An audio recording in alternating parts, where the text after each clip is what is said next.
Welcome to Vietlingo, learn Vietnamese your way, your dialect. Hi everyone, my name is Thanh Huyền. I am a Vietnamese teacher at Vietlingo.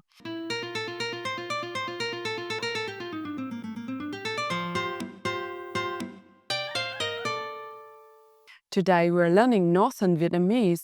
If you just start your journey with Vietnamese, you might have noticed something a little confusing in the alphabet. You see letters that look almost identical, maybe just a tiny hat or a hook separates them. Yet, when you listen to native speaker, these letters sound completely different. This is a very common hurdle for beginners. Mastering these differences is crucial for clear communication. It's the difference between saying you are busy, but, and saying you are a friend, bạn. In this lesson, we're going to demystify these special letters and help you pronounce them accurately in the Northern dialect so you can feel confident chatting in Hanoi. Let's listen to a short conversation between two new friends, Nam and Đức. Pay attention to the sounds, especially the vowels and the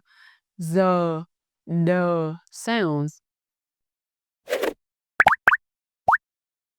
Đức này, hôm qua tớ ra chợ mua được mớ cá rô ngon lắm. Thế à, trưa nay mình làm nồi canh chua cho cả nhà ăn cho mát. Cho thêm rau đắng với đậu bắp nữa, ăn mới chuẩn vị. Nghe hấp dẫn ghê. Nhưng nhớ cho ít ớt thôi, tớ ăn cay dở lắm. Yên tâm, tớ nêm thêm ít mắm với chút đường là vừa miệng ngay. Ok, tối nay cậu sang nhà tớ, mình vừa ăn vừa uống trà, trò chuyện cho vui. By the end of this lesson, you will be able to first identify the key visual difference between similar-looking Vietnamese letters like a, á, and ớ. Understand how these small marked diacritics change the pronunciation in the Northern dialect.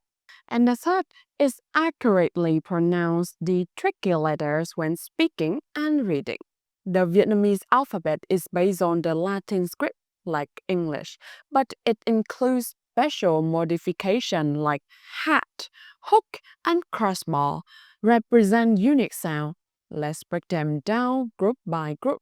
The first group, the A family, like A, á, ớ. The three letters all look like the English A, but they represent three distinct sounds. 1. The letter A. This is the standard A. To pronounce it, open your mouth wide and say A, similar to the A in father. For example, ba tôi là giáo viên. My dad is a teacher. This sentence uses ba to mean dad. Or the second example, tôi thích ăn cá rán. I like to eat fried fish. Cá, fish, is a very common food item. How about the third example? Nhà của bạn to quá. This sentence uses the word nhà. Your house is so big. Hi, the letter á. This letter has a small curve or reef on top, like a little crescent moon. The sound is much shorter and sharper than a. It's almost like you are cutting the sound off abruptly. Think of the u in cut. A must usually be followed by a consonant. For example, bạn muốn ăn gì? What do you want to eat? This is a common question using the verb ăn, to eat. Our second example, hôm nay trời rất nắng. Hôm nay trời rất nắng. Today is very sunny. This describes the weather using nắng, sunny. Or tôi muốn đi cắt tóc. I want to get a haircut. This phrase uses the verb cắt, to cut. Ba, the letter ớ. This letter wear hat, circumflex. This sound is relaxed and deeper in the throat, similar to the sound in the English word but or huh. Like á, the letter must also usually be followed by a consonant. For example, trường học ở gần nhà tôi. The school is near my house. This describes location using gần, near. Or the second example, xin lỗi, tôi rất bận. Sorry, I am very busy. A polite way to say you don't have time using but, busy. And the third example, tôi thích ăn quả mận. I like to eat plums. Mận, plums is a popular summer fruit in the north. Group 2, the confusions. The. This pair is often the trickiest for English speaker, especially when learning the northern dialect. 1. The letter Z. In the northern Vietnamese dialect, including Hanoi, the letter Z is pronounced exactly like the English Z sound, as in zoo or lazy. For example, da của cô ấy rất trắng. Her skin is very white. The word da, skin, is pronounced da. Or the second example, bài tập này rất dễ. This exercise is very easy. The word dễ, easy, is pronounced dễ. Or the third example, anh ấy dạy tiếng Anh. He teaches English. The verb dạy, to teach, is pronounced dạy. 2. The letter the crossbar. This letter looked like the, but had a short horizontal crossbar. The. This is the letter that makes the true English the sound as in dark or day. For example, chúng ta đi chơi nhé. Shall we hang out? Suggesting an activity using đi to go. Or second example, bạn nói đúng rồi. You are right. Affirming that someone said using đúng, correct. Or the third example, cái nón rất đẹp. The hat is very beautiful. Describing the hat using đẹp, beautiful. The third group, and ê. These two e sounds are distinguished by the presence of the hat, the letter e. This is an open, relaxed sound. It sounds similar to the e in the English word pet or get. For example, năm nay em 10 tuổi. I am 10 years old this year. A younger person stating the age using the pronoun em. Mẹ tôi nấu ăn rất ngon. My mother cooks very well. Complimenting mẹ, mother's cooking. Or the third example, tôi muốn ăn kem dâu. I want to eat strawberry ice cream. Stating a preference for kem ice cream. 2. The letter e. This letter had the hat. It is a more close, tighter sound. It sounds similar to the a in say or hey. But keep your mouth steady. Don't glitter the sound at the end. The first example, tên của bạn là gì? What is your name? The standard way to ask someone tên, name. Or the second example, khi nào bạn đến Hà Nội? When will you arrive in Hanoi? Asking about arrival time using đến to arrive. And the third example, quả lê này ngọt quá. This pear is very sweet, describing the taste of a lê pear. And group 4, the o, o, we have 3 variations of the o. Mouth shape is everything here. 1. The letter o. This requires a very round mouth shape. Make a big circle with your lips. It sounds similar to the R in English word lo or so. For example, con chó này rất thông minh. This dog is very smart. Describing a chó, dog. Second example, món phở này rất ngon. This phở is very delicious. Complimenting the taste using ngon, delicious. Third example, tôi đang học tiếng Việt. I am learning Vietnamese. Stating your current activity. Học, to learn. 2. The letter O. This letter had a hat. Your mouth should be still round, but tighter and smaller than when you pronounce O. It sounds like the O in boat or home. Bố tôi làm việc ở ngân hàng. My dad works at the bank.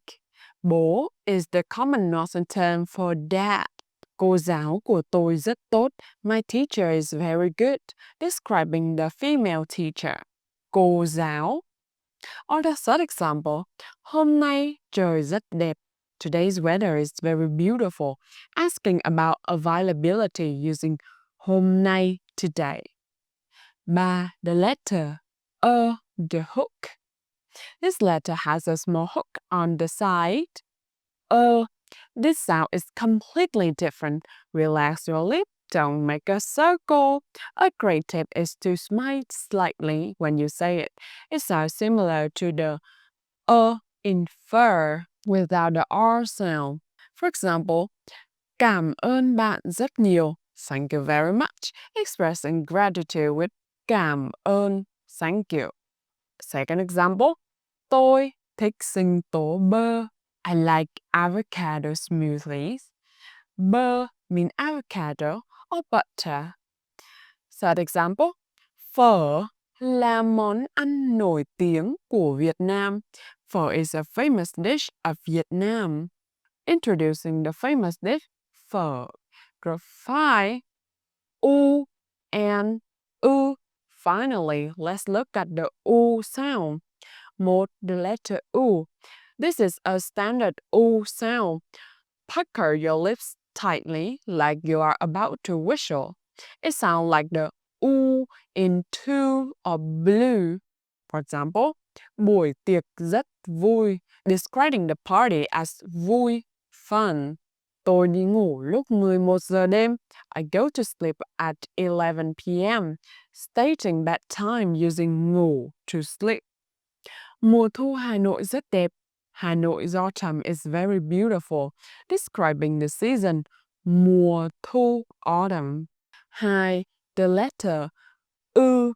This letter also had the hook. Just like remember the tricks for the hook. Smile, relax your lips and smile slightly. This sound doesn't exactly exist in English. Try and say ooh while smiling instead of rounding your lips. For example, anh ấy đang viết thư. He is writing a letter, describing the action of writing a thư, letter. On the second example, con sư tử gầm, the lion roars, talking about an action of a lion. And the third example, tôi muốn gửi bưu thiếp này, I want to send this podcast, stating an intention using gửi to send. Okay, let's move on. Practice time. Distinguish this sound, take repetition. Okay, let's start with exercise 1, minimal pairs. Read these pairs of words out loud. They look similar but means very different things. Focus on making the sound distinct. Một, lan, lăn, lân. 2, tên, tên. 3, ra, đa. 4, mơ, mô. 5, tu, tư. Exercise 2, Northern dialect check. The or the. Fill the blank with the or the based on the English meaning. Remember the Northern rules. The sounds. The sound. 1. To go.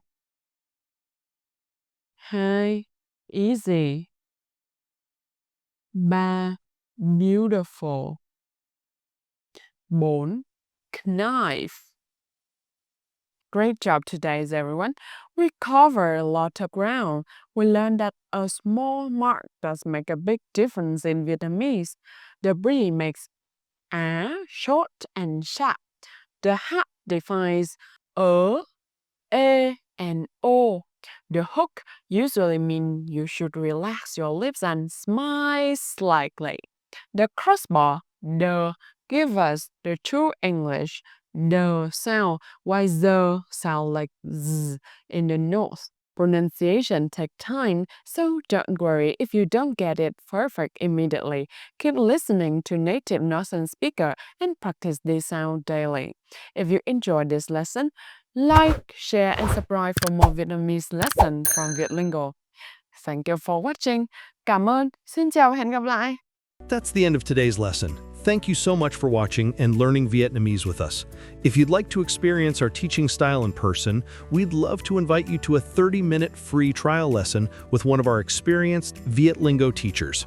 Just scan the QR code and book your spot. We've helped thousands of learners around the world speak Vietnamese with confidence. And we can help you too.